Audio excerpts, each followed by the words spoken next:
Rand Vollmer, you're a Pipistrel dealer. We're standing here in front of the vearus, which is kind of an interesting motor glider. What can you tell us about this airplane? Well, I'll tell you, the vearus is the intermediate model. It's actually the second model that Pipistrel came out with.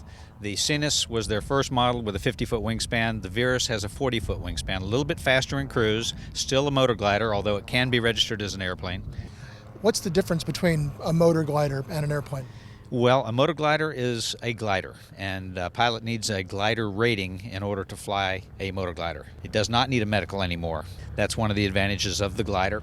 The glider rating is an add-on for an airplane pilot. The FAA minimum requirement is only 10 hours for a new pilot coming in. Students as young as 14 can solo in a glider, even a motor glider. It is a self-launch motor glider, but still a glider, and that's really the advantage of it. We look at that as a real advantage in the training industry, and that's really what we're going to focus on, because the attrition rate, we've told, is almost 80% of new students starting out to get a pilot's license, and a lot of that is the complexity of airplanes these days. The fancy glass panels, they're all great instruments. We need to have them, but unfortunately, when it takes 40, 50, 60, 70 hours and more to get a rating, a lot of people run out of time and money. With a glider, even if it takes double the 10-hour requirement, they can see the end. They get to do the fun parts of gliding: airspeed control, rudder, stick, and not have to worry about the complexity of general aviation into complex airspace. We think it's a real advantage to start out with gliders, and all those hours can be used toward advanced ratings. When you're flying the airplane, you get to altitude, turn off the engine. Talk us through sort of the transition between motor glider and pure glider. How does it work? Okay, very simple. There's a shutdown procedure on the ground, and there's also a shutdown procedure in the air. They're very similar. It takes about 10 seconds. The shutdown is something that can be done very easily. If we glide for a long period of time, we've got to consider the startup requirements and the engine temperature, because the engine will cool as we glide.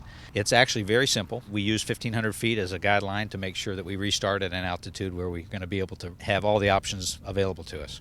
And it will climb in a thermal just like any other glider? It will climb in a thermal. The glide ratio, they're very light aircraft, which is really nice. The empty weight is under 700 pounds.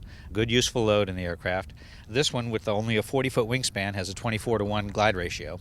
The CESSNA, with a longer wingspan, has 28 or 29-to-1 glide ratio. So they're very good. They're better than some of the older gliders without motors at all, and you've got the safety and the advantage of a motor. With the motor and 24 gallons of fuel, usable fuel, we have a range of up to 900 nautical miles. You're a dealer. This airplane is for sale. Taxes, tags, title, destination, dealer charge, out the door, how much? This aircraft right here, delivered to the customer, and you want to add taxes, probably looking at $115,000 to $120,000. We price the aircraft in euros. That gives the customer the best possible price at the dealer margins, which are pretty slim, but it gives us a way to take care of customers, provide them the best aircraft we can at the most reasonable price. Rand Vollmer, thanks very much for taking some time to talk with us on Aero-TV. Yes, sir. Thank you very much.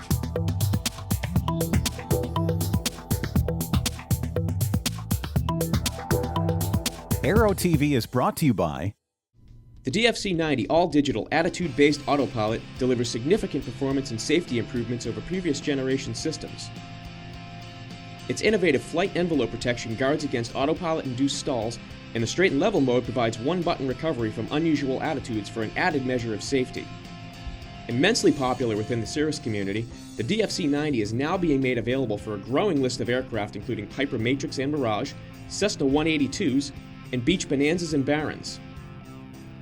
Fly with confidence. Fly with DFC-90.